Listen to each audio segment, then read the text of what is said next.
Nunca pensé que un archivo pudiera dar miedo. No una imagen, no un cuerpo, un archivo. Trabajaba revisando material judicial antiguo, casos cerrados, expedientes olvidados que nadie volvía a tocar. Mi trabajo era simple: digitalizar, catalogar y archivar. Nada más. Hasta que encontré una caja que no aparecía en ningún registro oficial. No tenía número de caso, no tenía fecha, solo una etiqueta escrita a mano: no archivar. Dentro había cintas antiguas, reales, con nombres reales, y todas tenían algo en común: ninguna había llegado jamás a juicio. La caja estaba escondida detrás de estanterías que nadie revisaba desde hacía años. Polvo acumulado, huellas antiguas, como si alguien hubiera querido que permaneciera allí, pero no olvidada del todo. Me llevé la primera cinta a la sala de reproducción. Era una grabación doméstica, sin fecha clara. Solo una voz masculina, nerviosa. No gritaba, no pedía ayuda. Susurraba: sé que alguien me observa. No lo veo, pero está aquí. La grabación duraba apenas 3 minutos. Al final, un golpe seco y silencio. Busqué el expediente asociado. No existía. Ni denuncia, ni investigación, ni informe forense. Solo la cinta. Seguí revisando. Había más. Decenas. Cada una con un nombre distinto. Cada una con una voz diferente. Pero todas compartían el mismo patrón. La persona grababa algo extraño y días después aparecía muerta. Suicidio, accidente, sobredosis. Casos cerrados con demasiada rapidez. Abrí uno al azar. Javier Montes, 2003. Dentro encontré fotografías. No eran policiales. Eran imágenes tomadas desde dentro de su casa. Desde el pasillo, desde la cocina, desde la puerta de su dormitorio. Alguien había estado allí antes de su muerte. Sentí un frío recorrerme la espalda. No estaba ante un error administrativo. Estaba ante algo deliberadamente oculto. Seguí escuchando más grabaciones. Una mujer llorando en voz baja. Un anciano describiendo pasos en su casa por la noche. Un joven diciendo que alguien le dejaba objetos movidos cada mañana. Todos sabían que algo iba mal. Todos lo grabaron. Nadie los escuchó. Hasta ahora. Cuando terminé la quinta cinta, algo me hizo detenerme. Un detalle que había pasado por alto. Todas las grabaciones terminaban exactamente igual. Con el mismo ruido. Un golpe seco, metálico, como una puerta cerrándose. Miré el reloj del pasillo. Seguía funcionando, pero el segundero avanzaba demasiado lento. Decidí salir del archivo, no porque hubiera terminado, sino porque necesitaba comprobar algo. Todos los nombres de las cintas correspondían a muertes antiguas, excepto uno, un caso reciente, demasiado reciente. Busqué el nombre en la base de datos pública. Aparecía como desaparición en curso, sin cuerpo, sin testigos, sin pistas. Eso no tenía sentido. Si el patrón se repetía, esa persona aún estaba viva o a punto de morir. La última grabación no hablaba de sombras ni de ruidos. Hablaba de alguien observando desde la calle, de un coche estacionado siempre en el mismo lugar, de llamadas silenciosas a las 3 de la madrugada. No era algo sobrenatural, era alguien real. Esa noche no dormí. A la mañana siguiente fui a la dirección que figuraba en el expediente. Un barrio normal, demasiado normal. Casas alineadas, persianas medio bajadas, ningún signo de violencia. Llamé a la puerta. Nadie respondió, pero la puerta no estaba cerrada con llave. Dentro, el aire olía a humedad y a algo más, metálico. La casa estaba revuelta, pero no como en un robo. Los cajones estaban abiertos, pero ordenados. Los objetos desplazados, colocados con intención. En la pared del salón había marcas, pequeñas líneas grabadas una debajo de otra, como si alguien hubiera contado los días o las noches. En la mesa encontré un cuaderno. No era un diario, era un registro. Horas, fechas y siempre la misma frase repetida: no estoy solo. Cada página era más caótica que la anterior. La última estaba escrita con tanta fuerza que el papel estaba roto. Oí un ruido arriba. Un paso. Lento. Medido. Me quedé quieto. El suelo crujió de nuevo. No era una casa vacía. No grité. No corrí.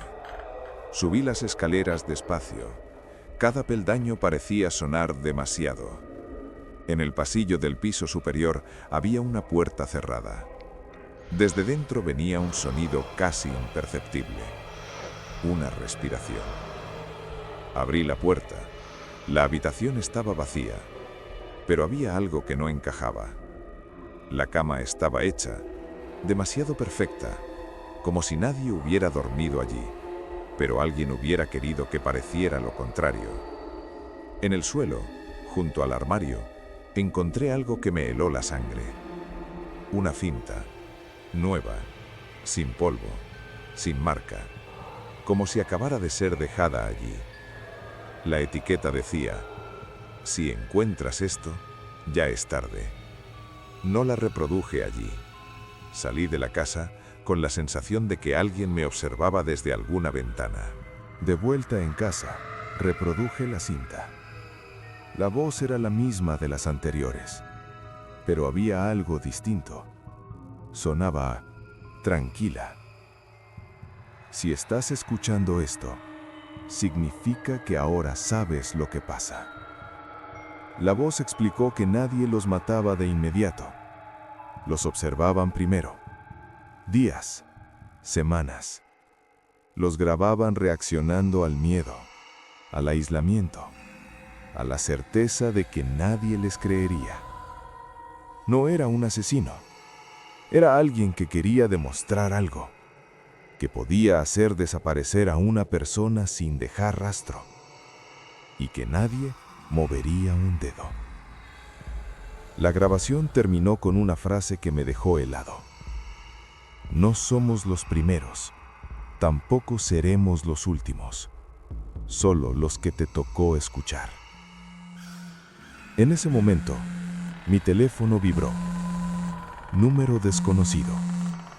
No contesté. Vibró otra vez y otra, hasta que apareció un mensaje. Una sola línea.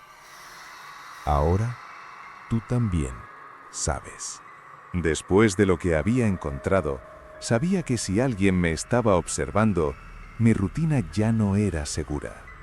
Empecé por los lugares. Todos los casos tenían algo en común. No desaparecían en callejones ni zonas peligrosas, sino en sitios normales, demasiado normales. Una lavandería abierta 24 horas, un parking subterráneo de un supermercado, un gimnasio de barrio, un portal sin cámaras oficialmente. Fui al primero de la lista, la lavandería. A simple vista no había nada extraño. Máquinas viejas, luces blancas, el zumbido constante de los motores. Pero cuando miré con atención, lo vi. Una cámara, pequeña, mal colocada. No apuntaba a la entrada, apuntaba a las personas. No estaba conectada a ningún sistema visible. No era del local. Sentí un escalofrío.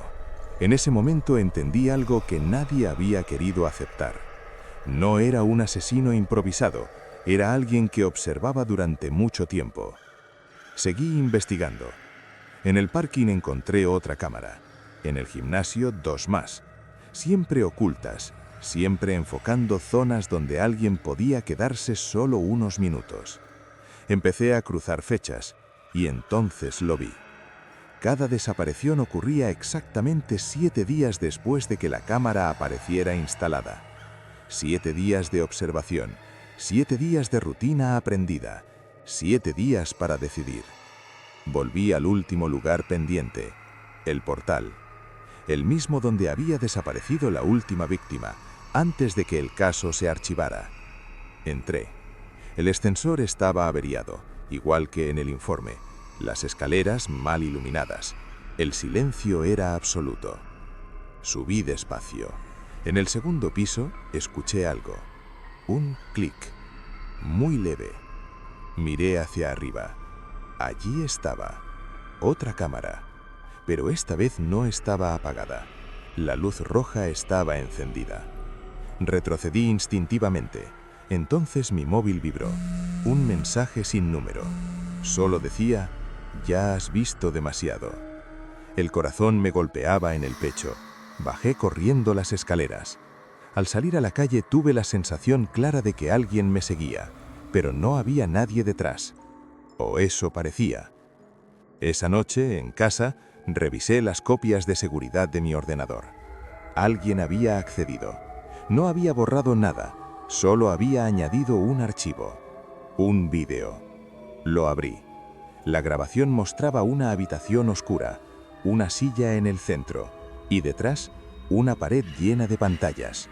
En cada pantalla una persona distinta, algunas reconocibles, otras no. Y en una esquina una cámara grabándome a mí. La grabación terminó con una frase escrita en negro: ahora formas parte del archivo. No dormí y entendí por primera vez por qué ninguno de esos casos se resolvió. Porque el crimen no terminaba con la desaparición. El crimen era observar. Cerré el portátil de golpe.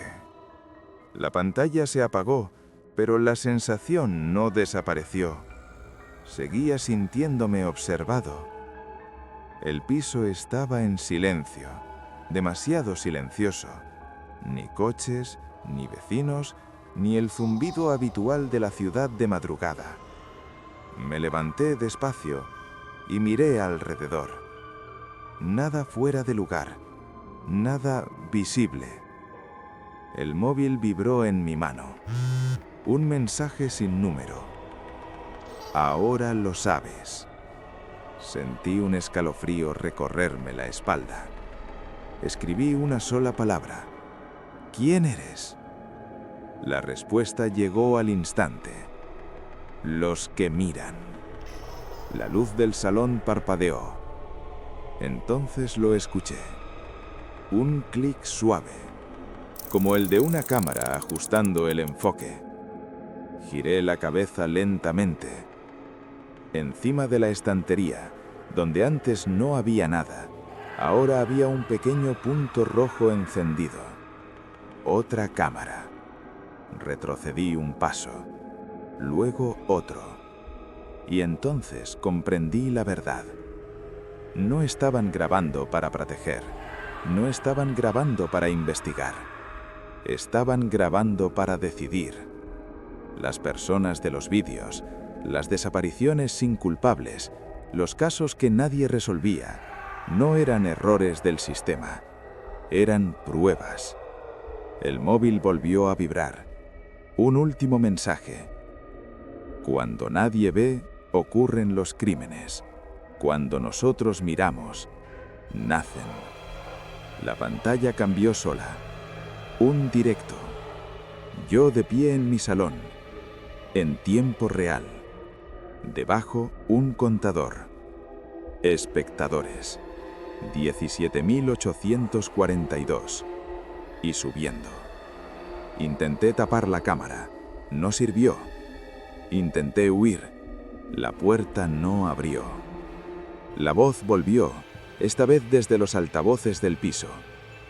Tranquilo. susurró. No eres la víctima. Miré la pantalla. Aparecieron nuevos vídeos, otras personas, otros lugares, otras cámaras. Eres el siguiente observador, continuó la voz.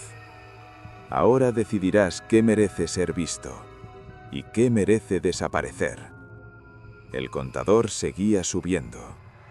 La cámara me enfocó de frente y entonces lo entendí.